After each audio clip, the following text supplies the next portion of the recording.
He's the early morning voice of radio in Windsor, and today we're spending 5 minutes with Tony Doucette. So Tony, what made you go into radio? Oh boy, graduating from high school and not really having a clear idea of what I wanted to be when I grew up. When I graduated from high school, I was 17 years old. Wasn't really psychologically, emotionally, or financially prepared to go to university, which a lot of my friends did. So I got a job in a furniture factory in my hometown and did that for about a year. That taught me that that's absolutely not what I wanted to do for a living. And there's my 12th grade high school teacher had a brother who ran a broadcasting course in Halifax. And I had done some drama, some public speaking, a little bit of performance in high school, had not given broadcasting any serious thought whatsoever, and I ran into this man one day and he asked me if I was interested in radio, and I was curious and went to the CBC in Fredericton, did an audition and got into the course, and that's how it happened, as simple as that. It's not like it was a lifelong dream, it was just some sort of bold fluke that pushed me into it, but I've been quite fortunate. Before radio, you were in television. Tell me, what made you change? Actually, if I can go back before that, it was radio, then television, Oh, wow. and then back to radio. And I did 12 years of television as a sportscaster and a fill-in news anchor. But I always enjoyed radio. It's just entirely different. The performance aspect of it is entirely different. You'll often hear people say that radio is a lot more fun. And I truly believe it is, for a whole bunch of reasons. But one of the big ones is it's a lot easier to have fun when it doesn't matter what you look like. You know, I know that sounds kind of silly and simplistic, but it really is true. The writing and presentation regimens are entirely different. I mean, television and radio are related, there's no doubt, but they're distant cousins. Television is much more labor intensive. Radio is much more immediate. It's much more intimate as well. Think of the circumstances when you're able to listen to the radio when you're not watching TV. There are many, many more. And I just find it a great deal more fun, more satisfying. What's the greatest thing about being a radio host? Oh, that's an interesting question. Well, for me, with what I do, I mean, it's different for everybody, I suppose, depending on what kind of show or what kind of format they're working in.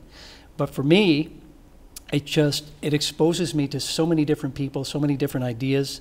The subject matter is different. I mean, every day the template is the same, right? The skeleton is the same, but every day we're hanging different things off of it. And it offers me the opportunity to meet just so many different people, just on a day-to-day basis. It's so stimulating.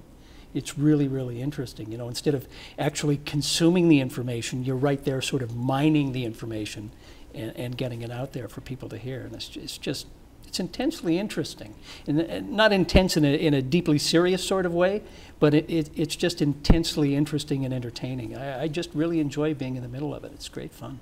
Where do you see the future of radio? I think radio is one of those mediums that's going to last.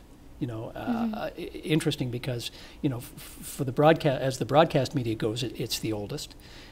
So I think it'll certainly be around much longer because of its versatility and because of its immediacy. The delivery formats might change. In fact, they are now. I mean, it used to be AM, then it was AM, FM. Now we have digital radio, things like that. The delivery system might change, but I think the basic idea of radio will always be there. Of that, I'm certain. And for students just starting off in the business, what advice do you give to them? I would advise students starting off in the business to be open to just about anything. And because, well, the very nature of this facility where you're being taught convergence, it's giving you, instead of one stream of skills, it's giving you a variety of skills, so that when that door opens to some journalistic organization or a radio station or a television operation, if it opens that much and you can get a toe in there, you're better equipped to push that door open a little bit farther and get yourself in the business first. It's interesting you should ask me that now, because I was just talking to one of your fellow students who wants to be a sportscaster. And that's essentially what happened to me. Once I decided I wanted to do radio, then I said, okay, I'd like to specialize in sports. And the advice was, get yourself into a radio station first, because chances are there's only one sportscasting position only one sportscasting job there. And that's exactly what happened. I got in the door, the sportscaster left for another job, and I was right there to grab that position. So get your foot in the door and be willing to accept something short of, you know, what you want to be when all is said and done, I guess. That's the best advice I could give you. Where do you see the future of CBC? Oh boy, it's interesting you should ask that now, because we're under some pretty close scrutiny by the federal government, as we always are. I know that our budget is going to be cut, as the budget of all federal corporations will be cut over the next year or so. A 5 to 10% budget cut for us is going to be significant. Where we're going to get that money, I have no idea. People who know much more than I will make those decisions.